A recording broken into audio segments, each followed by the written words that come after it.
ارشاد فرمایا درخت ہوا میں چلتا ہوا نبی کے پاس آیا.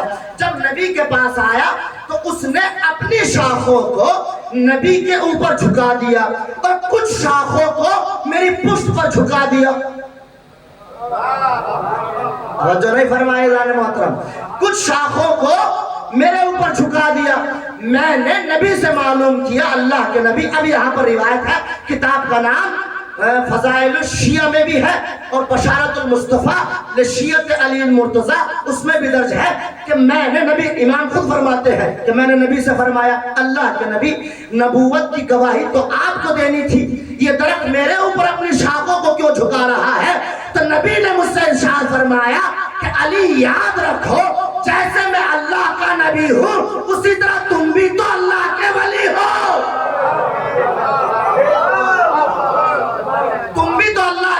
ہو. یہ درخت کا شاخوں کو جھکانا اس بات کی دلیل ہے کہ خود ساختوں کو ماننا اور بات ہے, اللہ کے بنائے ہوئے کو ماننا اور بات ہے. درود پڑھے محمد و آل محمد.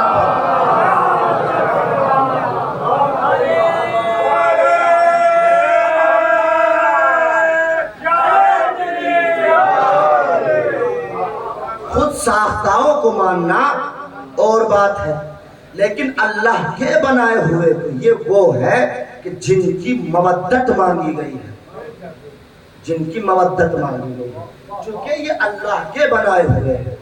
اللہ کا بنانا اور ہے, اپنا بنانا اور ہوتا ہے. اب آ جائیے اعلان محترم, بڑی توجہ, تقریر پہلو بدل رہی ہے اپنا, چونکہ آخری مجلس ہے اور پہلو بدل کر تقریر کا میں آپ کو ایک ایسی منزل تک لے کر چلوں جہاں پر آپ کو یہ محسوس ہو کہ واقعاً ہم نے ایسے اماموں کو مانا. توجہ ہے, علی کے مقابلے پر جو بھی آیا وہ باطل, امام حسن کے مقابلے پر جو بھی آیا وہ باطل. یا وہ جملہ ہی ارشاد فرما دوں جو جناب زینب نے دربار شام میں ارشاد فرمایا تھا, بات آسان ہو جائے گی. جب اہل بیت اطہار ہاتھوں میں ہتھکڑیاں پیروں میں, بس ایک ہی جملہ ہے اپنے بیان کی طرف پلٹوں میں, بیٹھے ہوئے تھے ہاتھوں میں ہتھکڑیاں پیروں میں بیڑیاں, تو شاہ بادشاہ تھا, اس نے معلوم کہ یزید کے کون ہے, جو بیویاں ہیں, خواتین ہیں, یہ مظلوم افراد کون ہیں. تو یزید نے جملہ کہا, کہتا ہے کہ تم نہیں جانتے اور معلوم کر کے تمہیں کیا ملے گا. تو اب پھوپھی نے بھتیجے کو دیکھا اور آنکھوں ہی آنکھوں میں کچھ گفتگو کی, علی کی بیٹی تڑپ کر شاہ روم کو خطاب کر کے ارشاد فرمایا کہ شاہ روم تو اس سے کیا پوچھتا ہے کہ ہم کون ہیں, یہ تو خود اپنے بارے میں نہیں جانتا, یہ خود کیا ہے. اس کا انتظار کر رہے تھے آپ, لیکن علمی گفتگو پر نہیں بولے آپ. درود پڑھے محمد والے محمد. یہ تو اپنے بارے میں نہیں جانتا کہ یہ کون ہے. اچھا تو آپ بتا دیجئے کہ آپ کون ہیں. تو اب جناب زینب نے پوری سیادت بیان کی, پوری سیادت کا سن, اس خطبے کا خلاصہ دو جملوں میں ارشاد فرمایا جناب زینب نے. پورا خطبہ نہیں پڑھنا تھا, صرف سنیں. جناب زینب نے ارشاد فرمایا کہ سن کے ہم کون ہیں. کہا جدی سید الانبیاء, ابی سید الاوصیاء, امی سیدۃ النساء العالمین, ابی سید شباب اہل الجنہ. سن میرے جد, میرے نانا نبیوں کے سردار, میرے بابا وصیوں کے سردار, میری ماں تمام عورتوں کی سردار, میرا بھائی جوانان جنت کا سردار. اور یہ بھی سن کہ اس کا دادا میرے بابا سے, میرے نانا سے لڑا, اور اس کا باپ میرے بابا سے لڑا, اس کا باپ میرے بھائی حسن سے لڑا, اور یہ میرے بھائی حسین کو کربلا میں قتل کر کے آیا ہے. اور یہ بھی سن کہ نہ تو اس کا دادا میرے نانا کا کچھ بگاڑ سکا, نہ اس کا باپ میرے بابا علی کا کچھ بگاڑ سکا, نہ اس کا باپ میرے بھائی حسن کا کچھ بگاڑ سکا, نہ یہ میرے بھائی حسین کا کچھ بگاڑ سکا. بس اتنا ہوا کہ اس نے میرے بھائی کو کربلا میں قتل کر کے اس کی دنیا کو چھین لیا, اور میرے بھائی نے شہادت پا کر اس کی آخرت کو چھین لیا. اس کی آخرت کو چھین لیا.